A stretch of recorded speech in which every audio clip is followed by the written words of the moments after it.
Para você que está chegando agora no YouTube da CBN Floripa, seja muito bem-vindo. Estou aqui num momento muito especial, não apenas para a NSC, mas também para a comunicação de uma forma geral de Santa Catarina, porque hoje estamos inaugurando esse espaço belíssimo, que já já vocês vão conferir, esse espaço totalmente digital, reservado, destinado para a produção de conteúdo multiplataforma, que vai levar Santa Catarina para todo o Brasil. Tudo que fazemos aqui, tudo que produzimos aqui, conectando ao país através do nosso timaço de comunicadores. Esse é o Sala VIP, né? Um produto que você já conhece, que faz parte do CBN Sábado Show, brilhantemente apresentado pela nossa lenda Roberto Alves.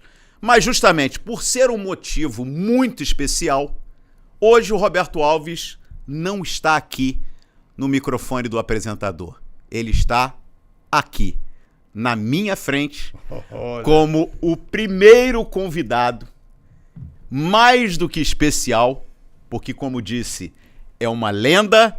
E eu diria mais do que isso, Roberto. Você é um troféu para todos nós nesse convívio. Então hoje, 7 de novembro, para quem está acompanhando, para quem está acessando esse conteúdo, estamos produzindo aqui em 7 de novembro. E nada é por acaso.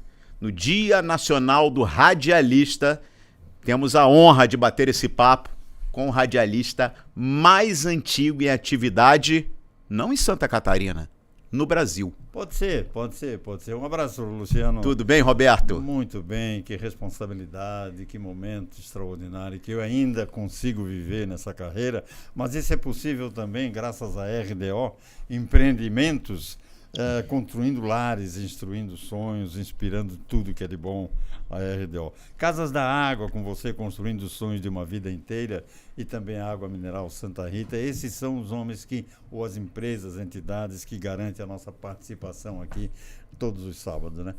Mas o rádio foi a minha paixão toda a vida, desde 14 anos de idade, sabe, Luciano? Isso tem quanto tempo?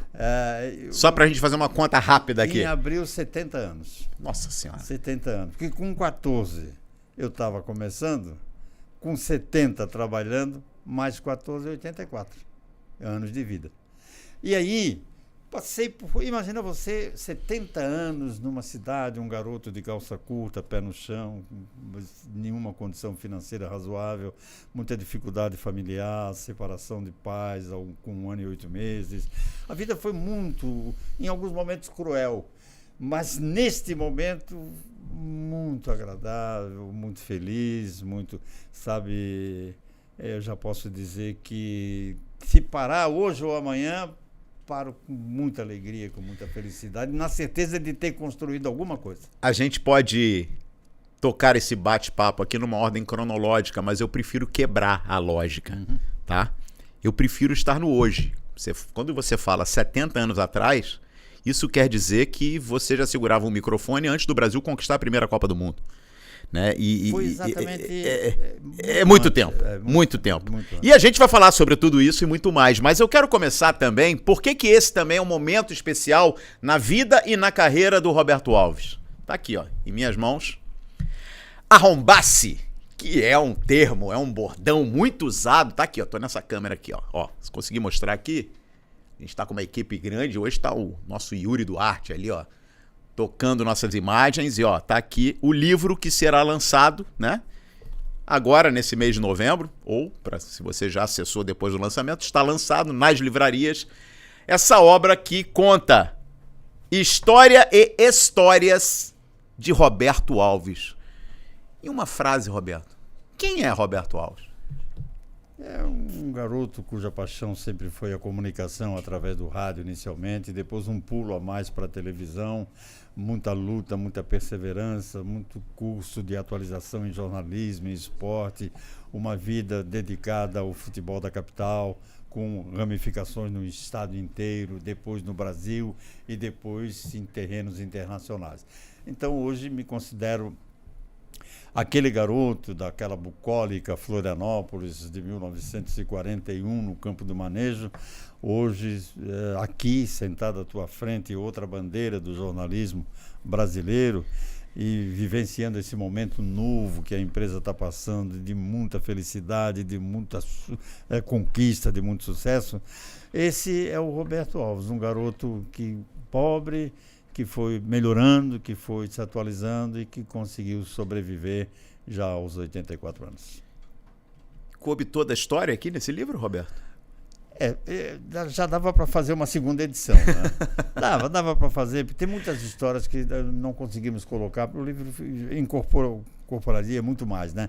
São 300 páginas, 299, e que eu conto histórias que eu vi, que eu vivi, que eu convivi, sei lá, histórias que aconteceram e outras que eu ouvi e vi também, né? Então, o futebol, o rádio, a televisão, coisas curiosas que podem ficar até para consultas posteriores. Eu gostei aqui, ó, que inclusive aqui nas homenagens que o Roberto recebe aqui na contracapa, né, na capa de fundo do livro, nosso colega Rodrigo Faraco, né? Um dos que escreve aqui: desejo ser o que ele é na comunicação, uma referência. E eu faço do Rodrigo as minhas palavras, Roberto. Eu trabalhei por muito tempo, né, fora de Santa Catarina, trabalhei na Crônica Nacional, enfim. E quando cheguei aqui e tive a oportunidade de falar isso para você, né? O orgulho e o prazer para mim, que estava sendo iniciar uma trajetória junto contigo, e está sendo muito prazerosa, muito prazerosa essa jornada. Quando chegou aqui, era um nome nacional. Mas qualquer pessoa que chega perto de você com essa história toda, vamos rasgar seda mesmo. A gente acaba aprendendo muito com o Roberto Alves, e o dia a dia você dá uma lição, você dá aula realmente para todos nós, Roberto. Felicidade é o termo desse momento de ter essa história alegria, entregue, porque isso daqui é mais do que um legado, né? Isso daqui faz da tua história eterna. Luciano, ao concluir esse trabalho, eu tive a sensação de um dever cumprido e a sensação maior de que acho que deixo alguma coisa interessante na comunicação durante esse tempo todo. Porque a gente viveu, a gente sobreviveu, a gente ultrapassou etapas, o rádio começou, veio a televisão que vai engolir o rádio, não engoliu, o rádio cresceu cada vez mais, se reinventou inclusive. Hoje a televisão invadiu o rádio com a imagem através do YouTube, né? O rádio hoje é feito com imagem no YouTube. Claro. Toda a sua programação da CBN, eu ligo, ponho no YouTube, eu estou vendo a raça lá no estúdio, brincando, conversando e levando muita seriedade e responsabilidade. Então, eu acho que o fascínio da conquista de um livro, não há nenhuma expectativa de um best-seller, nada disso. Não foi feito com esse objetivo. É um documento. É um documento, é uma história vivida, passada para o papel, para que ela fique aí. E um dia alguém vai chegar numa prateleira e vai dizer: esse cara aqui trabalhou na rádio, trabalhou na TV, esse cara era bom, hein? E você vê, Roberto, hoje, 2025, estamos lançando esse espaço maravilhoso aqui na NSC. Vamos dar um passeio até aqui, mais uma vez, pelo nosso novo estúdio digital da NSC para produzir conteúdos multiplataforma, como eu disse. E, Roberto, você chega para gravar esse primeiro conteúdo digital no nosso novo espaço, foi só sentar e começar a falar. Só que lá nos anos 50, para colocar a primeira transmissão, você lembra como é que foi? Como é que se colocava um programa, uma transmissão no ar naqueles anos? Uma transmissão de futebol, por exemplo, nos anos 50, não é? Você ia com uma caixinha, parecia uma caixinha de fósforo, era uma maquinazinha assim que transmitia e recebia, tinha a transmissão e retorno. Você não tinha como falar com o estúdio para saber se você estava chegando com som de qualidade, se podia começar a transmissão, etc e tal. Então, o mais curioso de tudo é que a gente ligava e começava: alô estúdio, se o som estiver chegando aí, passa o dedo na agulha que tocava as músicas, aí o cara arranhava. Você escutava no retorno. E aí escutava no retorno. Para confirmar, passa de novo. Aí o cara aumentava 3 vezes. Aí a gente tinha certeza de que o som estava chegando no estúdio. Não havia essa comunicação. Hoje a gente chega com equipamento todo muito sofisticado, fala com estúdio, fala com o repórter, fala atrás do gol, fala com quem quiser, né? Com a coordenação. Hoje temos coordenador de jornadas, o que era absolutamente incrível.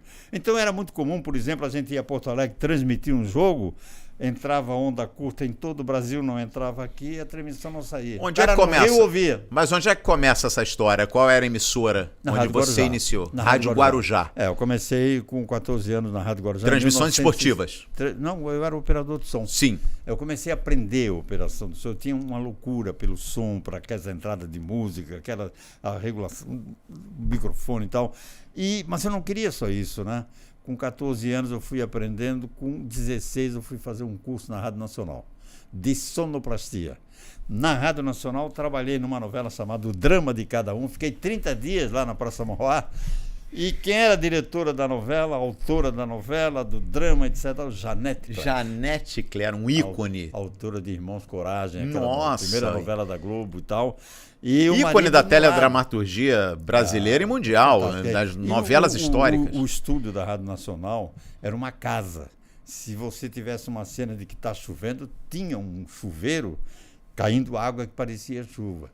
Se você falava... Essa água caía geralmente num plástico para fazer aquele som de chuva. E o microfone ali do contra-rega. E a trovoada era aquela placa de fininha de alumínio, né? E o Jerônimo, o herói do sertão, quando chegava de cavalo? E aí você fazia essa sonoplastia? Sim, era o contra-rega e eu. O contra-rega e eu. Eu colocava... Eu usava mais, que eu gostava muito, a Janete chamava de arpejo fulminante, que é aquela cena que o cara chega e diz: vou te matar, vou te dar um tiro. Aí sobe a música. Tchan, tchan, tchan, tchan. E vinha o Esse tiro. é o arpejo fulminante. Sim. E o revólver na novela era tão sofisticado que não era um revólver. Tinha um aparelho assim, com 6 parafusos enormes e umas poletas embaixo. Sim. O contra-rega acompanhava a cena e dava com o martelinho em cima na cabeça do parafuso, o parafuso caía e pá! Era um tiro certinho. Mas um dia tinha uma cena... E tinham 6 parafusos ali para corresponder à realidade. Podia dar né? 2, 3 tiros, o cara tinha que ser bom naquilo ali, né? Um dia tem uma cena do Roberto Faisal com não sei quem, Isis de Oliveira, e ela traía ele na novela e tal, e ele foi para matar ela. Disse: eu vou te matar, e começou o contra-rega a olhar para esperar a hora que era para dar o tiro. E virou para o Roberto Faisal, esqueceu de olhar para o prego aqui, né, para o parafuso. Quando ele disse: vou atirar, o cara deu. E errou na cabeça, acertou o dedo. E aí o cara deu um grito, né, o contra-rega. Ai! O Roberto Faisal, na hora, disse assim: o meu revólver pode falhar, mas a minha faca é infalível. Porque ouviu-se um grito, né? Sim, e não tem um tiro. Então... Foi no improviso ali. E aí, o horário do Drama de Cada Um era 12 horas e 30 minutos. E eu via todo dia no estúdio de cima entrar um cara junto com o Heron Domingues para fazer o Repórteres. Um dia eu perguntei: quem é aquele cara que entra todo dia ali junto com o Heron, fica sentado no lado e não fala nada? O Heron lê o noticiário todo... Aquele é o substituto que tem a voz igual a do Heron. Se ele espirrar, o cara continua e ninguém vai notar que houve troca de locutor. Olha que coisa impressionante. Olha que retorno. Esse rapaz chamava-se Roberto Figueiredo, que depois veio a ser o Repórteres quando o Heron Domingues morreu. E virou o comunicador da Rádio Globo, parece que muitos anos. Por Roberto muitos Figueiredo. anos. Então a Rádio Nacional tinha requintes maravilhosos. Programa do auditório, do César de Alencar, do Manuel Barcelos, do Paulo Gracindo aos domingos de manhã, o Jorge Cury apresentando a Hora do Pato e terminava, o programa de calouros, né? O cara errava, entrava um pato. Aí ele terminava assim: um abraço, bom domingo e até logo mais no Maracanã, às 5 da tarde. Sim, a equipe de esporte da Rádio Globo, Jorge Cury, João Saldanha, Valdir Amaral, né, que preparou a seleção brasileira como técnico para a Copa de 70, Valdir Amaral e Mário Viana, árbitro que depois, né, vira comentarista de arbitragem naquela época. Mário Viana era sensacional. Lá embaixo tinha 2, né? Denis Menezes. Aí depois apareceu um gaúcho chamado Sérgio Moraes, que quis criar alguma coisa nova. E numa abertura de jornada no Maracanã, ele entrou assim: 3 equipes no gramado. Era um Fla-Flu. 3 equipes no gramado. Mário Viana disse: Sérgio, só tem 2, que 3 é essa? Flamengo, Fluminense e Rádio Globo. Sensacional. Sensacional, né? E o Mário, ele ficou bravo com o Mário Viana. O Mário se metia no meio. Mas isso é maravilhoso. Isso é uma baita campanha. Era o espírito e a criatividade do profissional. Agora, eu fiz um curso lá na Rádio Nacional e trouxe, numa determinada época, toda a trilha sonora do Ben-Hur, que nós radiofonizamos aqui na Rádio Guarujá. Na Sexta-feira Santa a gente fazia sempre a Paixão de Cristo, a Vida de Cristo, Ben-Hur, 10 Mandamentos, alguma coisa assim. E eu trouxe toda a trilha da Rádio Nacional e fizemos assim uma radiofonização maravilhosa. O Rateatro da Guarujá não era igual da Nacional, claro, mas ele copiava muito, era muito, de muita qualidade, sabe? E aí eu comecei como sonoplasta, mas eu queria mais, eu queria falar no microfone. E em 57, então eu eu tinha uma carteira de menor na época, né? Sim. E aí, quando eu completei 18 anos, eles me efetivaram e aí eu comecei a ficar de olho no microfone. E aí começa a história das primeiras participações no microfone. Sempre falta alguém, né? Aí falta alguém, o cara diz assim, apresenta o programa ali de esporte, quero ver se tu é bom mesmo. Aí é que tá, aí que eu ia te perguntar. Aí a primeira oportunidade no microfone foi uma circunstância, porque você está dizendo que foi no Rio de Janeiro fazer um curso na Rádio Nacional, não tinha nada a ver com o esporte, era um curso técnico, sonoplastia, que era muito importante, até hoje, mas na época era fundamental, e chega a oportunidade esse microfone. Quem me deu essa oportunidade? Ocupar um espaço no esporte. Quem me deu a oportunidade? Lauro Sonsini era um narrador da época, e eu discutia muito com ele, dizia que ele não entendia nada, e ele chegou e disse, legal, tu é metido a dizer que entende muito de futebol, tá? Ele estava com a voz arranhada, vem aqui fazer o programa que eu apresento. E eu entrei no ar e fiz o programa. Mas eu estava inspirado naquele dia. Um ouvinte, um colega nosso, jornalista, chamado Moacir Pereira, trabalhava na Diário da Manhã, que hoje é a CBN, ligou para Guarujá e perguntou para o diretor Assi Cabral TV, vem cá, tem uma voz nova aí fazendo assim, quem é esse rapaz aí? Esse rapaz aí não é o Roberto Alves, não, que eu estou querendo reconhecer, é meu amigo ele e tal. O Assi não sabia de nada, o diretor foi lá no estúdio e viu que era eu, ficou apavorado. Aí, eu disse, mas tem que demitir esse cara, não tem, aí começaram aqueles antigos lá, não, o cara entrou ali, o cara é operador e entrou e tal e tal. Aí foram ouvir a gravação, eu não errei uma vírgula naquela hora, eu estava inspirado. Fiz um programa, domingo eu já estava escalado para a transmissão, no domingo seguinte. Na minha primeira transmissão no estádio Adolfo Conder, onde hoje é o Beira-Mar Shopping, o jogo não acabou, terminou às 2h da manhã na delegacia. Como é que é isso? Conta pra gente. Figueirense e Hercílio Luz de Tubarão. Um jogador do Hercílio Luz fez um gesto obsceno para o chefe do policiamento, que era um tenente chamado Tautíbio Del Valle Araújo. Estudamos juntos, ele e o irmão Belfort Araújo. Os dois eram dois guri bonitos e tal, eram tenentes ainda. E estavam querendo aparecer na oportunidade e quiseram parar o jogo para prender o jogador. Aí o Gilberto Narrazer, o árbitro, disse, não, prende depois, aqui quem manda sou eu. Agora, durante o jogo, não. Terminou o jogo, prenderam ele. Prenderam ele, aí o Hercílio Luz todo fechou o pau em cima do Figueirense. Aí brigaram os 22, atiçados por um cara hoje que é empresário. Ele diz que não foi ele, mas foi. Foi goleiro do Figueirense. Depois, Vanderlei Silva jogou no São Paulo, goleiro. Sim. Jogou no América do Rio. E o Vanderlei era muito encrenqueiro, né? Hoje é empresário de sucesso, já está até aposentado. E o pau fechou, prenderam todo mundo. Foi parar tudo na delegacia. Eu estou estreando naquela noite, com o microfone sem E o jogo está no segundo tempo, primeiro tempo? Como é que estava a situação do jogo? Não, ele terminou na metade do segundo tempo, o árbitro não acabou, foi tudo para a delegacia. Fechou o pau. Prenderam todo mundo, levou para a delegacia. Na delegacia encontrei o delegado Sidney Pacheco, que depois foi deputado estadual e foi comandante-geral da Polícia Militar. Meu pai tinha trabalhado com ele. E aí, eu chego de repente para dar sequência à transmissão, enquanto alguém segurou a transmissão, e fiquei até 2h30 da manhã no ar, e contando a história da delegacia, até que chegou o Saulzinho Oliveira, advogado com o Dr. Walter Barros da Silva de Tubarão, tiraram a delegação e tal, e acabou tudo ali. Aí no dia seguinte, 9h da manhã, eu, preocupado com o que eu tinha feito, eu vou para a rádio. Na metade do caminho encontrei um funcionário da rádio, o cara disse assim, vai rápido lá que só estão falando em ti. Eu digo, não vou mais. Estão falando de mim, deve estar me criticando, não vou. Não, rapaz, estão te elogiando. Aí eu fui correndo. Atravessei a João Pinto toda, a Rádio Guarujá era de edifício Martinelli, 43, na rua João Pinto. Cheguei lá, eu era o dono da bola. Olha aí. Aí fui elogiado, e fui o trabalho daqui e dali, cheguei a ficar nervoso, tá? Aí, No domingo eu já estava na transmissão. E começou aí. Na transmissão. Segunda, no domingo. Aí posição oficial já não era mais um acaso. Aí eu saí da mesa de som, cumprindo horário, 4 horas de horário na mesa de som, e passei para o departamento de esporte, mas com a condição de ter um estúdio de gravação para gravar os comentaristas, para gravar isso e aquilo, que eu gostava da técnica, né?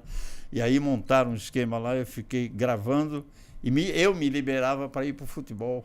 Então aí começa a trajetória no rádio, depois fui repórter de campo, depois virei comentarista, e até chegar a 1970, quando eu fui para a televisão. Nasceu o primeiro canal de TV em Florianópolis, o Fernando Linhares da Silva, que era da Diário da Manhã, e eu da Guarujá, me telefonou dizendo, sozinho eu não vou, vamos comigo, quem sabe a gente tal. Aí fui com ele, fizemos um teste, e passamos assim, imediatamente fomos contratados. Fizemos um programa de 5 minutos, abriram câmera, que a gente nunca tinha visto, né? Nada, nunca tínhamos entrado no estúdio de televisão, abriram a câmera e disse, começa, de improviso. Como ele fazia lá na Diário e eu na Guarujá. Não tinha reportagem, não tinha nada, era uma resenha ali, era um bate-papo. Só a leitura de notícia e a postura no ar, né? Sim. E aí, quando acabamos, os caras desceram a diretoria, contratamos na hora ali, fizemos o contrato. E começamos na segunda-feira. Quem era o teu primeiro parceiro? Teu primeiro companheiro? Linhares foi ele que me levou, Fernando Linhares, pai do Fabiano Linhares. Ele me levou e depois de 1 ano, ele era funcionário federal, veio uma ordem que teria que ter dedicação exclusiva. Não pode trabalhar em mais outro lugar o funcionário federal. Ele era procurador da INPS. E APC na época, não tinha ainda. E aí ele optou pela carreira. Aí ele optou pela carreira, serviço público. Estava se formando em direito e tal. E aí me chamaram e perguntaram: tocas isso aí sozinho? Eu disse, toco. E fui. E aí vários parceiros sentaram ao seu lado e fizeram a composição de programas históricos, né? Você conseguiria listar uma seleção de grandes parceiros? Rapaz, eu toquei sozinho por muito tempo, sabe? Porque aí eu virei também, agregamos o jornalismo com o esporte. E ficou um cara só comandando o jornalismo. O jornalismo tinha gente extraordinária, né? Osmar Teixeira, Moacir Pereira, Vânio Bóstoles, José Carlos Soares. Tinha muita gente boa, Aldo Grangeiro, Eloá Miranda. Fizemos uma equipe fantástica no jornalismo, sabe? E tocamos a empresa. E era um só, era eu comandando e o esporte e o jornalismo. E nós ficamos até muitos anos. Em 79 a Tupi fechou, nós éramos Rede Tupi nessa época, né? Em 79 a Rede Tupi fechou, o governo leiloou os canais e nós caímos com TVS, Canal 4 de São Paulo, que era o Silvio Santos. Santos. Eu tive reuniões com ele. Antes de virar SBT, era TVS. TVS. E aí, inclusive, tivemos uma reunião com ele lá em São Paulo, ele agradeceu. Mas conta isso, como é que foi esse encontro com o Silvio Santos? O encontro com o Silvio foi muito interessante, sabe? Ele marcou uma reunião para conhecer as emissoras que iriam compor o sistema brasileiro de televisão. Sim. E o governo tinha leiloado o canal, caiu para nós e eu fui como diretor de jornalismo. Aí cheguei lá, encontrei o Ademar Dutra, era um comunicador, Marcondes Ferraz, que era cunhado do Silvio. Enfim, uma turma muito grande. Aí disseram, o homem vem à reunião. E vem à reunião, ele quer conhecer todo mundo e tal e tal. E aí começamos a reunião sem ele. Daqui a pouco interrompe tudo e entra o Silvio. Um pouco diferente daquele que a gente vê no auditório, né? Aí entrou, camisa social, arregaçada, cumprimentou o pessoal e pediu para que todos se identificassem para ele conhecer ele. Aí eu levantei, Roberto Alves, jornalismo, TV Cultura, Florianópolis, Santa Catarina, tal. Aí ele ia na mesa de cada um, apertava a mão e dizia muito obrigado pela presença e tal. Dito isso, ele falou assim, nós temos que... Televisão é entretenimento. Essa história de educação na televisão, já existe a TV educativa para isso, né? Nós temos que ganhar dinheiro. Porque essa semana fechei 2 lojas da Tamakava Imóveis porque empatou. Empatar não quero ganhar, sempre. Põe isso na cabeça. Ele é um homem de negócio, sim, né? E aí terminou, 2 minutos, ele terminou e disse assim, quero convidar vocês todos para assistir a gravação do Qual é a Música, daqui a pouco no Teatro Sol, que hoje é o Teatro Silvio Santos, que ele comprou depois, né? E vamos lá. Aí acabou a reunião toda, ele foi embora, fomos lá no Teatro Sol. Eles botaram nós no batidor. Foram poucos, não foram muitos não. Eu fui, né? Queria ver como é que era. Claro. Estava lá o Jair Rodrigues, estava o Rony Fon, naquela época, disputando Qual é a Música e tal. Aí de repente, eu ouvi uma voz assim, o auditório super lotado, ouvi uma voz assim, atenção, Silvio, 2 minutos para a gravação, tal. Era o Lombardi, né? Sim. Que não apareceu, não conhecemos. O Lombardi, só a voz, e por muitos anos o apoio do Silvio Santos. E aí, digo, onde é que está o Silvio? A hora que ele chamar, onde é que está o Silvio? Não está aí. Lá no canto tinha uma senhora alisando um cara, arrumando o cabelo dele, a gravata e tal, mas um cara assim, de terno e tal. Ninguém não chamou atenção. E aí, daí o Lombardi, falta 1 minuto, Silvio. Daqui a pouco, atenção, Silvio, gravação no ar. Aí eu disse, onde é que está o homem? Abriu a cortina, era aquele cara que estava sendo alisado pela mulher, arrumando a gravata. Era a Iris, a mulher dele. E ele entrou. Quando ele entrou, ele disse, oi! Quando ele diz oi, aí é que tu vê que era o Silvio Santos. O poder do Silvio Santos. Da comunicação, né? Quer dizer, nessa mesma experiência, você viu o Silvio empresário e depois o artista. Agora, tem um cara na televisão que eu vi, falei com ele e não reconheci o cara. Tu acredita nisso? Quem é? Flávio Cavalcante. Na TV Tupi, na Urca. Fui lá vários Como é que era do Flávio Cavalcante? O Céu é o... Não, o Céu... Não, aquele era o J. Silvestre. O J. Silvestre. O Fantástico nasceu pela audiência do Flávio Cavalcante na Tupi. O Flávio tinha um júri com Denner, Márcia de Windsor, Erlon Chaves, o Sérgio Bittencourt, o autor daquela mesa do Nelson Gonçalves e tal. Era um júri fantástico, né? E o Flávio Cavalcante, jornalista, né? Câmeras em mim, ele fazia assim, né? Ia tal, tirava o óculos, botava o óculos e tal. E um dia nós fomos falar na Tupi, fazer o que, não sei o que, e ele estava no camarim. E tem um cara ali se arrumando e tal. Eu estou conversando com ele perguntou como é que tá, tudo bem, como é que tá a coisa aqui, como se fosse um cara qualquer, e era o Flávio. E eu depois, mas aquele ali, o Flávio, eu falei com ele agora, completamente diferente do que se vê na televisão para o cara pessoalmente. Então, essas histórias assim, eu fui convidado. Não, histórias assim. Tu chegou a conhecer o Hilário Marcelino, que foi um coordenador de esporte da TV Tupi muitos anos? Não. Ele era o coordenador do programa Ataque e Defesa que o Rui Porto apresentava para todo o Brasil. Rui Porto, sim. O Rui foi o primeiro cara a colocar gol domingo à noite para o Brasil inteiro. Olha só. Via Embratel. E em 78 o Rui deixou a Tupi. Antes de morrer, ele morreu no aeroporto de Roma, né? Ele foi ver o negócio da Copa do Mundo de 90 e morreu, teve um infarto lá no aeroporto. Eu me dava muito bem com ele. E de repente ele saiu e o Hilário convocou todos os apresentadores da TV Tupi do Brasil inteiro para um teste para ver quem iria substituir o Rui Porto. São muitas histórias do Roberto Alves, tá? Essa é a versão pocket, vamos colocar assim, para a gente encerrar aqui a partir de agora no CBN Sábado Show, na nossa programação na CBN Floripa. Mas eu vou seguir aqui com o Roberto Alves, vou devolver, né, para o nosso estúdio na CBN Floripa a sequência do CBN Sábado Show e eu e o Roberto vamos seguir aqui no nosso estúdio digital da NSC para continuar esse bate-papo fantástico. Tem muita coisa para o Roberto contar ainda. Então a você ligado no CBN Sábado Show, bom programa. Quer conferir o restante desse bate-papo? É só acessar o YouTube da CBN Floripa e a gente vai continuar daqui. Roberto. Aí eu estava contando uma história. Aí eu fui para o Rio para participar dessa. Eu era o apresentador de esporte em Santa Catarina e eles queriam um apresentador de cada estado. Eram 23 estados na Rede Tupi, que tinha a programação da Tupi. Aí eu cheguei um domingo às 12h30, tinha Fla-Flu no Maracanã, às 5 horas da tarde. Aí eu cheguei às 12h30, de mala na mão, fui lá na Tupi, que eu estava indo para Copacabana, entrei na Urca e fui lá na Tupi e o Hilário estava lá. Disse assim, eu quero saber que horas é amanhã, como é que é, ninguém me explicou nada, tal. Aí ele assim, amanhã o quê? Sou o teste aí, eu sou o fulano de tal. Eu não sei quem tu és. Pode passar na maquiagem e vai para o estúdio. Disse, agora? Agora. Como? Eu disse, o que você vai fazer agora? Não, eu ia para o Maracanã ver Fluminense e Flamengo. Então é o seguinte, 1 minuto sobre Flamengo e Fluminense, como se você tivesse ido ver o jogo. Como se você tivesse visto o jogo.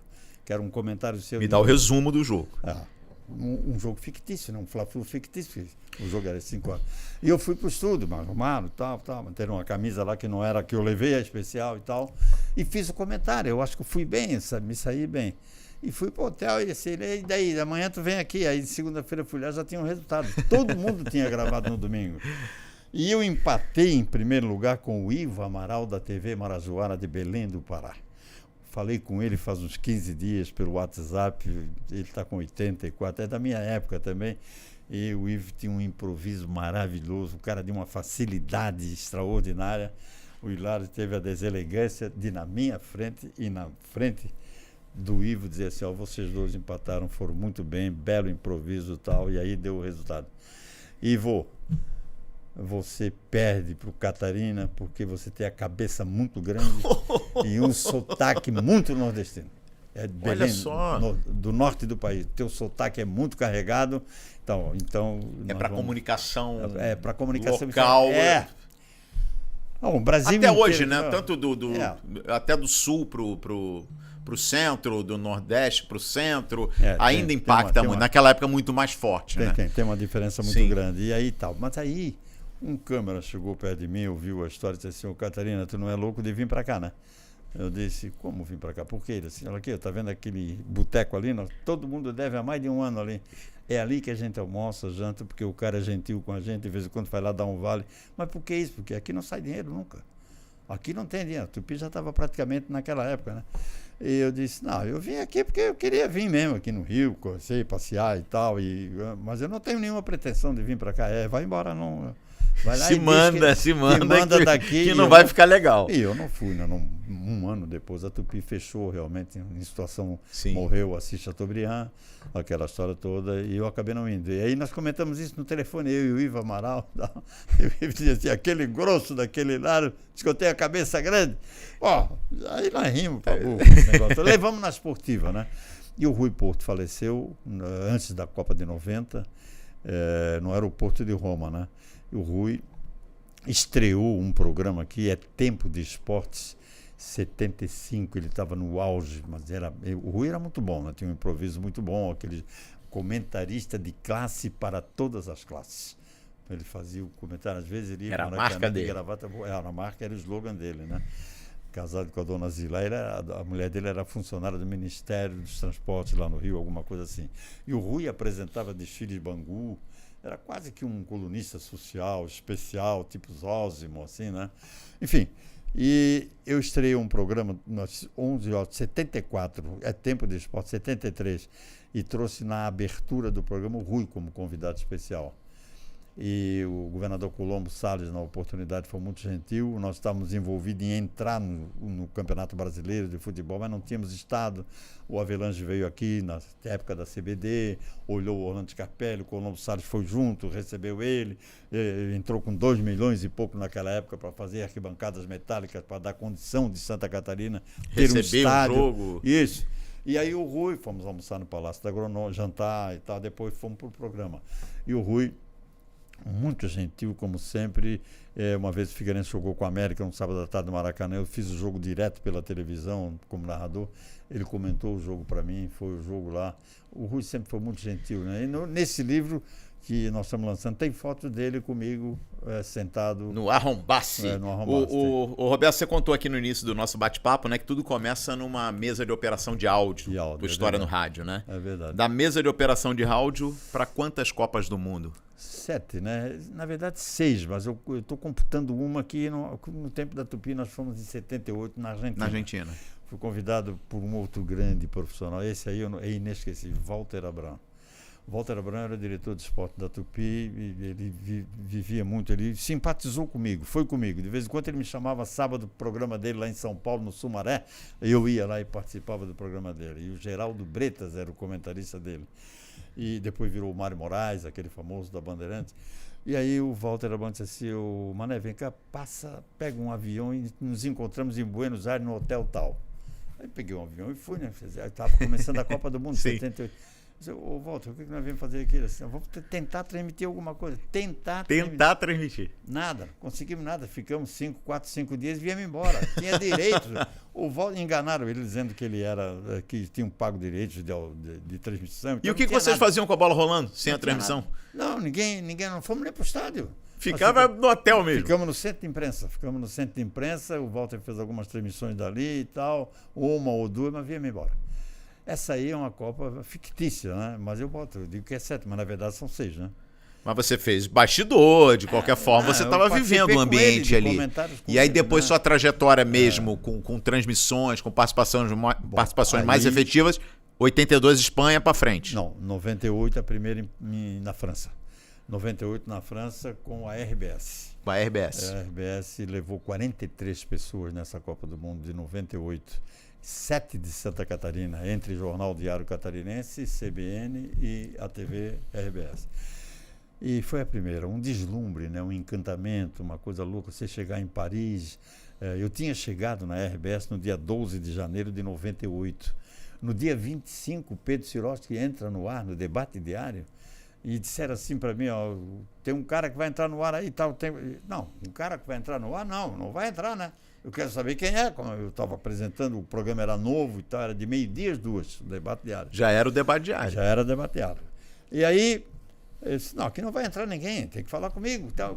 Aí o Moro disse, bota, porque senão tu vai te incomodar. Eu disse, como pode me incomodar? Aí alguém me disse num pontinho ali, assim, bota que é o Pedro Sirotsky.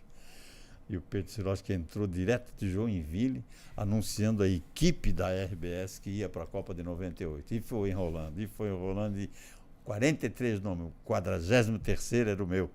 E aí ele fez aquela expectativa, anunciou o meu nome. Puta, aí foi uma choradeira, eu tinha 20 dias de casa. Imagina se já estreou numa Copa do Mundo. Imagina com se 20 dias de casa, imagina os antigos. O cara chegou ontem, aí começaram a criar uma história. Não, ele veio para cá porque ele exigiu que participasse da Copa. Eu nem sabia disso, né? E aí eu vou contar uma história então aqui de bastidores. Você vê, o Roberto Alves faz a Copa do Mundo em 98 na França, já com o grupo RBS. Eu chego na NSC em 2021. Com a missão de organizar a nossa cobertura no Qatar 2022. No Qatar. Evidente que no meu radar a equipe começava pelo Roberto Alves. Né? E eu vou recuperar a história aqui de bastidores, né?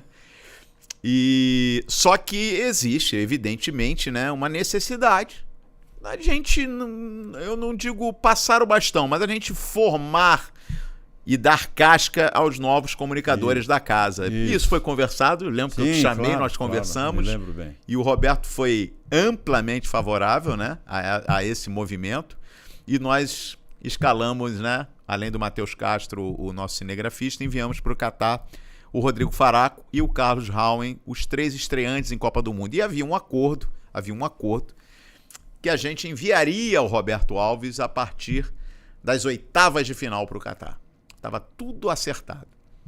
A Copa começa e o Bob um dia vai na minha sala e fala, Calheiros, queria falar contigo. Eu falei, fala, Roberto. Eu não vou para a Copa. Eu falei, mas como assim, rapaz? Está tudo pronto para você ir, mais uma Copa do Mundo, pô, vamos lá, a gente está contando contigo. Ele, eu acho que não, acho que a bola está com essa turma aí. E se eu for, eu vou acabar, de alguma forma, tirando esse brilho, ofuscando um pouquinho. Foi esse primeiro trabalho dos meninos. E aquilo, eu já tinha um respeito muito grande por você. Eu quero acrescentar o seguinte, é que a escolha dos 3 profissionais foi perfeita. O câmera, o Matheus, fantástico, eu trabalhei com ele muito aqui também. O Raul estava num crescimento extraordinário, fazendo por merecer naquela hora, era a grande expectativa dele. E o Rodrigo Faraco estava pedindo passagem há muito tempo, né? O Rodrigo tem um profissional da maior qualidade, tem um grande respeito, eu acho que é o grande nome da crônica esportiva, o Rodrigo Faraco. E como é que eu vou entrar agora, depois de 15 dias eu vou chegar lá, o Calheiros? Os caras vão pensar assim, o que esse cara veio fazer aqui na metade da Copa? Veio corrigir nós ou veio orientar nós para alguma coisa? Não, e já estava combinado com eles também. E eles estavam dando um banho, né? Fizeram uma Copa maravilhosa. E não é para mim nenhuma novidade, eu já estava esperando isso mesmo, né? E o Rodrigo entrou em tudo quando foi programa, com imagem, com tudo, conhece tudo daquilo ali. Como é que eu vou falar na metade dessa Copa, né? Porque você tem que ir com alguma antecedência para viver o clima da Copa. É verdade. Né? Tu sabe disso, tu fez Copa. E não adianta você chegar na metade, frio, até tu te aceitar lá dentro, ajeitar, a Copa está terminando, está entendendo? Por isso que os clubes vão antes, as equipes vão muito antes, né, com bastante antecedência. Uma Copa maravilhosa. Mas eu ainda fiz uma Copa com a NSC, que foi a última, na Rússia. Na Rússia, eu estava lá também. Sim. Nos cruzamos lá no centro de experiência. Exatamente, organizada pelo César Seabra. A nossa coordenadora era Juliana Bolson, editou um livro, contou a história da Rússia, fez reuniões comigo, deu aula para mim. Rapaz, ela deu um banho, aquela Juliana Bolson, ela deu um show, né? O Seabra ligava para mim de vez em quando, tá, ajeita aqui, ajeita ali, faz isso, faz aquilo, tá, a orientação tá boa, tal. Para mim, que quando saí daqui tive uma abertura de panturrilha nas duas pernas. E aí pedi, o embarque era às 19 horas aqui para São Paulo, e em São Paulo, Istambul, Moscou, era meia-noite. Aí eu cheguei aqui de manhã, procurei as direções, só não tenho condição nem de caminhar.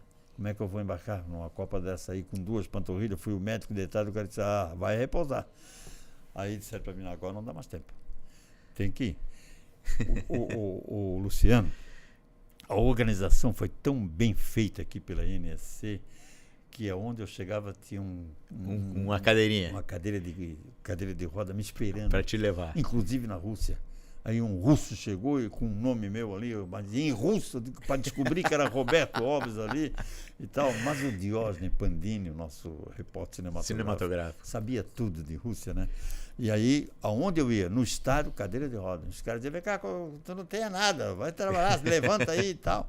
E eu ia para o centro de imprensa todo dia. Foi uma Copa extraordinária. Fizemos 5 viagens dentro da Rússia. É verdade. Nós tivemos em Moscou, Rostov, onde a seleção ficou, Kazan, uma cidade com K. Isso. Samara, uma cidade espacial onde o Gagarin se preparou para ir à Lua, um foguete, fiz uma matéria lá muito bonita.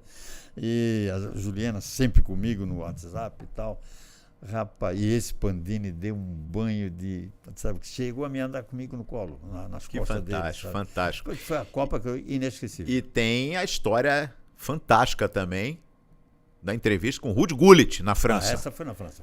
O Ruud Gullit foi sensacional. O Gullit foi um jogador extraordinário. Holandês. Né? Depois o holandês virou técnico, foi campeão do mundo. Que fazia o trio com Rijkaard e Van Basten no Milan. Exatamente. Cracaço, o Ruud Gullit. Acho que ele jogou com o Cruyff também, será que não? Em 74? Não. Ele foi treinado, provavelmente foi treinado pelo Cruyff na seleção holandesa. E no Barcelona talvez também, né? Enfim. O Gullit acho que no Barcelona não. O Gullit foi cracaço de bola no Milan. Não me bom, Milan, não pode ser. Pode ser. Mas eu estou chegando na minha primeira intervenção no Stade de France, em Saint-Denis, que fica ali nos arredores de Paris, né? 15 minutos de carro até o centro de Paris, ou 20, sei lá. Aí eu cheguei lá e tinha um grupo assim, entrevistando um cara de cabelos corridos, assim, tipo jamaicano, né? E aí eu digo, aquele cara lá é o Ruud Gullit, não tenho dúvida, né? Eu conhecia bem o Gullit de foto, de vídeo até, né? E eu fui e comecei a me enfiar no meio da roda, e todo mundo falava, e ele falava, eu digo, mas como é que eu vou falar com o cara? O cara tá falando uma língua ali que eu não sei nem qual é. Eu acho que era holandês, não sei o que ele estava falando. Ele falava... Olha, sabendo que é o personagem, estava falando francês. Então aí, eu digo, vou meter um espanhol aqui para ver, né? Como vai e tal, aquele negócio todo. E ele, simpático, sorriu, via para cá, olhava para lá, eu fazia uma pergunta, ele olhava sério, não entendia e dizia qualquer coisa que eu também não entendia. Ficamos ali um tempo de coisa. Aí saí, desliguei o gravadorzinho. Estou com material. Tem o Ruud Gullit aqui. A primeira, arrombasse, né? Primeira grande entrevista da Copa. Eu comecei bem. Aí cheguei na turma, encontrei a turma da Rádio Gaúcha, que só tinha Pedro, aquela... Ricardo Sosterman. Tava o Pedro, o Rui, aquele rapaz que faleceu, o Vianney Carlet. Tava uma turma grande, o Zé Alberto Andrade. O Zé Alberto Andrade, aquele rapaz que agora está de manhã lá, que faz um programa às 6 horas da manhã, que era o repórter Antônio Carlos Macedo. O Antônio Carlos Macedo e o Silvio Benfica. Tem uma turma grande. Só lenda da Rádio Gaúcha. Tava o Brown, Roberto Brown, né, que faleceu depois, né? Tava o outro Marco Antônio Pereira, que também faleceu. Estavam todo mundo lá. Quando cheguei, essa raça estava se preparando, eu disse, pode parar, vocês não sabem nada. O que houve? Acabei de entrevistar o Ruud Gullit, pai e tal. Aí daqui a pouco, assim, aqui, por acaso é aquele ali? Digo, o Ruud Gullit ali, pô, eu passei mal para falar com o homem está aqui sozinho aí agora. Pode parar, cara. E aquele ali é o Yannick Noah, tenista francês. Foi aquele que foi? É o mesmo que eu entrevistei, mas não tem nada de Ruud Gullit, cara. Aí uma cobertura dessa sempre tem uma grande sempre mancada. Tem as pegadinhas. Mas em compensação, em Marselha, eu fui o único no mundo inteiro que viu o pênalti do Júnior Brasil Baiano, e Noruega. No norueguês. Fui o único, porque eu estava sentado atrás do gol, junto com a turma do Cacete e Planeta. O Bussunda, que depois eu fiz a última entrevista do Bussunda, fui eu que fiz com ele, na CBN, um sábado às 10 horas da manhã, ao vivo, inclusive. Entrei de lá, ele está entrando onde eu estava. Aí parei, nós já tínhamos nos conhecido lá em Marcelo. Sim. Tava o Bussundo, o Della Penha, tava a Lúcia, a esposa do Luiz Fernando Veríssimo, estava com a gente, o Hélio Macedo, da Gaúcha, Da que também Rádio faleceu. Gaúcha, claro. Enfim, e o Geraldo Correia, que era o diretor-chefe Sim. da nossa delegação. Aí eu descia de vez em quando para comentar o jogo. Nós estávamos transmitindo em rede nacional, mas de vez em quando havia um corte e eu entrava de lá. Mas num orelhão atrás do gol, bem ali atrás, quase na rede, em Marcelo, no Estádio Olympique de Marcelo, no Velodrome, uma coisa assim. E aí, o Geraldo assim, o que tu desce toda hora? Desce, sobe, desce, aí, velho, fica aqui, pô, né? Aí eu contei que eu não tinha celular, eu estava com problema e tal.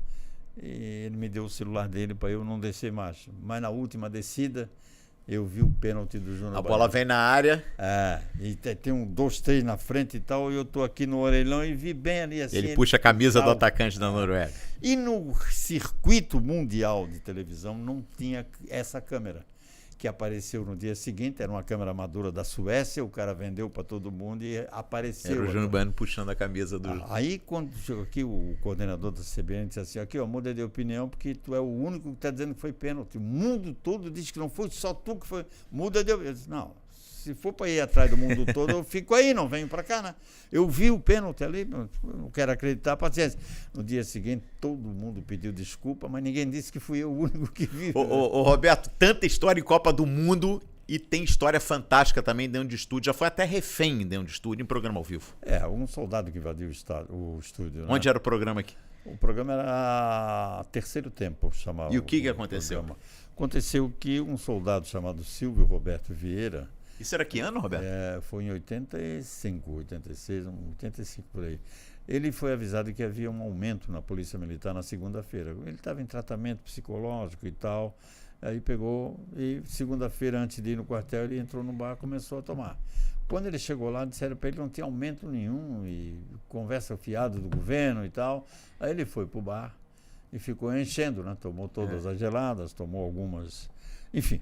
E quando ele estava bem baleado, ele voltou à polícia, rendeu o armeiro, tomou 5 armas do cara, levou ele e subiu o morro. Na hora que eu estou abrindo o programa, ele entrou. Ele sabia que tinha um programa naquela época, né? Mas o curioso da história, sabe, tem coisas fantásticas. Era dramática depois, mas antes foi hilária, né? Porque quando ele chegou no pátio, ali em cima, na outra televisão, não tinha alambrado, não tinha nada, era um pátio aberto, assim, que o pessoal ia para lá para olhar a imagem da cidade. E tinha um casal num Opala fazendo sexo, com a janela aberta. Ele viu aquele troço branco assim, tinha uma nádega branca na janela, assim, ele deu um tiro para cima. Esse Opala, ninguém sabe onde é que anda até hoje. Disparou o morro, saiu, ninguém sabe quem estava dentro, nem onde é que foi parar esse carro. No susto, né, num tiro ali, o cara... E aí ele entrou no estúdio. Quando ele entrou no estúdio, mandou parar tudo, deu um tiro na parede, não tinha mais bala, ele já tinha descarregado na rua. E aí... no programa estava um entrevistado, era o Jorge Ferreira, técnico que veio do Olaria, um carioca. Estava o Antônio Paulo Remor, que era diretor do Figueirense, o presidente. Estava o Humberto Ferreira, que foi preparador físico. Estava o Miguel Livramento, o Hélio Costa, que era repórter policial, e eu, que era o apresentador do programa. O Miguel e o Hélio tentaram falar com ele, ele não aceitou. Para saber o gesto dele, alguma coisa assim, ele ficou... E aí eu digo, agora é comigo, né? Eu perguntei, Silvio, posso falar contigo? Quando ele respondeu, pois não, seu Roberto, quando ele disse, pois não, seu Roberto, eu senti que ele tinha um certo respeito. Aí eu pedi, Silvio, senta aqui no meu lado, eu já sei o que tu eu estou te entendendo. E ele sentou, pedi para botou a arma na mesa, disse, põe a arma no chão, faz favor. Tem tudo isso aí gravado, né? Ele botou a arma no chão e eu comecei. Vou falar de Avaí Figueirense, ele disse, não gosto de futebol. Falei de carnaval, também não sou chegado. Eu digo, e agora? Aí eu digo, bom, ele quer que alguém passe para o lado dele, apoie o que ele está fazendo. O movimento dele. Aí eu comecei a atacar o governador. Disse, governador, o senhor prometeu um aumento e não deu. Isso aí é muito grave. O senhor não tem 6 filhos sem camisa, com fome, não almoça, não janta. O senhor não tem. O seu almoça aí no... E ele dizia assim do meu lado, é isso mesmo, senhor Roberto, dá-lhe pau. Dá-lhe pau. Ele dizia baixinho no meu ouvido assim, é isso mesmo. E aí ficamos 30 minutos. Imagina o que a gente não disse. Uma tensão. E o governador, espirideu a mim. Estava em casa vendo. Aí daqui a pouco eu disse, Silvio, vamos conversar com o comandante do batalhão, que não era o geral, era o comandante do 4º batalhão, que era o coronel Eugênio Uriarte, campeão olímpico de tiro pelo Brasil. Era um cara muito duro, muito. Aí disseram assim para mim: o coronel está na porta do estúdio. Aí ele foi abrindo devagarinho e o Silvio está de costa para a porta. E eu estou de frente vendo que vai entrar o coronel. Aí eu disse: Silvio, vamos falar, o coronel chegou aqui. Quando eu disse chegou aqui, ele olhou para a porta, o coronel pulou nele com o revólver aqui no pescoço. Isso tudo ao vivo? Ao vivo. Quieto! E aí ele foi para tentar pegar o revólver que estava no chão, mas ele não chegou em tempo. O Uriarte chegou antes nele aqui. Nesse meio tempo, o diretor da RBS, Délcio Fiorin, ligou para o Nelson Sirotsky. O Nelson dá uma olhada na TV Cultura e vê a armação que o Roberto fez lá para melhorar a audiência do programa. O Nelson olhou 3 minutos e ligou: Nelson, não tem armação nenhuma lá não, o negócio lá está feio. É verdadeiro. A cidade parou. E a minha frieza naquele momento, eu estava inspirado, me levou até a ser... O jornal Estado, na semana seguinte, fez uma enquete: quem você votaria para governador do Estado? Roberto Alves. Para prefeito, Roberto Alves. Eu estava com a bola toda. E você teve alguns momentos como governador também, inclusive, né? Tem quase 5 minutos de governador do Estado. Mas e aí levaram ele, sabe? Teve julgamento. Eu fui arrolado para o julgamento. Fomos ameaçados. A promotoria me arrolou e eu virei para o lado da defesa, né? Porque eu fiquei do lado dele e tal. Mas ele foi expulso da polícia. Pegou 4 anos em liberdade, aberto, regime aberto, morreu, perdeu um filho ali no Monte Cristo, formou-se em Direito. Sim. E depois morreu em situação complicada. Que história maravilhosa, Roberto. Que história maravilhosa. Que tem essa história aqui que eu estou falando e pode parecer brincadeira, mas não. Roberto Alves já foi governador de Santa Catarina por 4 minutos. Quase 5. Quase 5. Como é que isso aconteceu, Roberto? Aconteceu no governo Colombo Salles. Em 1975, 72, eu fiz uma campanha para criar uma biblioteca para Santa Amaro da Imperatriz, município próximo aqui. Não tinha uma biblioteca na cidade. Nós fizemos um campeonato amador com 180 clubes. O time de Santa Amaro acabou na final e ficou vice-campeão. O campeão foi o Saldanha da Gama, cujo lateral esquerdo era o coronel Eliezer Rodrigues. Era um gurizão naquela época, né? E aí, a Câmara de Santa Amaro resolveu conceder o título de cidadão de Santa Amaro para mim e botou o governador Colombo Salles juntos. Nós dois. E marcaram a data, tal, uma solenidade. O prefeito era o Melquiades Mansur Elias, o velho Chida, já faleceu. Aí o coronel Edgar Campo Pereira me ligou e disse assim: o governador quer que tu vá com ele aqui no carro, o 01 aqui do Palácio. E eu morava atrás da casa do governador ali no Palácio da Agronômica, era ali. Ainda é, né? E aí eu fui para lá. Comprei um terno novo, todo riscado e tal. E quando cheguei, o Edgar disse para mim: espera aqui que ele já está descendo. Entrei, mas sentei no lado onde fica o governador. Não sabia que tinha esse protocolo. E aí o Edgar não me disse nada, até o Colombo chegou. Eu era muito amigo do Colombo, sabe? Uma figura maravilhosa. Aí ele chegou, olhou, viu que tinha um ali sentado onde ele tinha que estar, sentou no lado do carona. E fomos embora. Eles foram rindo daqui a Santa Amaro e eu comecei a pensar: será que o meu terno não está bom? Será que tem alguma coisa errada aqui? Os caras estão rindo o tempo todo, eu doido, já comecei a ficar bravo. Quando chegamos em Santa Amaro, Luciano, tinha tanta gente naquela praça que entupiram a passagem. A polícia teve que ir abrindo, chegou na porta da Câmara. Aí entra um oficial, abre a porta, que devia saltar o Colombo, salta eu. Aí o cara de espada, Tenente Cardoso, pedindo ordem para iniciar a solenidade. Eu disse: ordem concedida. Respondi na hora. Aí toca um protársio, eu não sei se é esse o nome direito, um trecho do hino que significa a presença do governador. E o governador não saltou do carro, ficou lá dentro. Colombo deixou a solenidade toda comigo. Aí vem um outro oficial, Antônio, não sei do que, pedindo ordem para a execução do hino nacional e o hino de Santa Catarina, ordem concedida. Dá-lhe o hino. E eu ali parado. E o povo não estava entendendo nada, né? Mas eu era homenageado. Foi com poder de governador. 3, 4 minutos depois, salta o Colombo, dá a volta na frente, chega na minha frente e diz assim: engenheiro Colombo Salles pedindo ordem para adentrar o assunto. Ordem concedida. E aí entramos juntos. Até chegar lá e formar a mesa, eu era o governador. Maravilhoso, sensacional. Era o governador do Estado. No protocolo era o governador. São muitas histórias. Roberto Alves, a lenda aqui da nossa crônica esportiva, do nosso jornalismo de uma forma geral. Roberto, passa voando, né? O tempo aqui a gente tem que encaminhar para o final. Mas já fica aqui o registro que em alguma outra data estarei aqui para a gente dar a continuação, né, desse papo, que muitas histórias ficaram fora aqui dessa nossa conversa, né? Mais ou menos como no livro também. Como no livro Arrombasse. Fala dele aqui, ó. O Arrombasse poderia já agora mesmo ter uma segunda edição. Sim. Porque muita história... Da Zumbanho, que foi o primeiro, tá aqui, ó. O da Zumbanho foi a história da minha vida. Né? Escrita pelo Paulo Brito. Trabalho de conclusão de curso da Georgia Burim, que era apresentadora do RBS Notícia. Ela casou, foi embora para o Rio. Sim. E o Paulo Brito, que é meu amigo de infância, e pegou o trabalho lá na universidade, colocamos algumas fotos e lançamos. Editou e lançou. E lançamos. Aí, esse Arrombasse, eu escrevi, né? Como o programa vai ao ar amanhã, né? Não, já passou, né? Não, mas aí não tem problema. Vai ao ar programa ao ar no dia 8 de novembro. Sim. E o lançamento do livro oficial na terça-feira, dia 11. Dia 11, exatamente. Na Lesc. Na Lesc. Olha aqui, onde é que eu estava lá em Copacabana com o meu amigo Galvão Bueno. Olha aí, ó. Faz tempo, hein?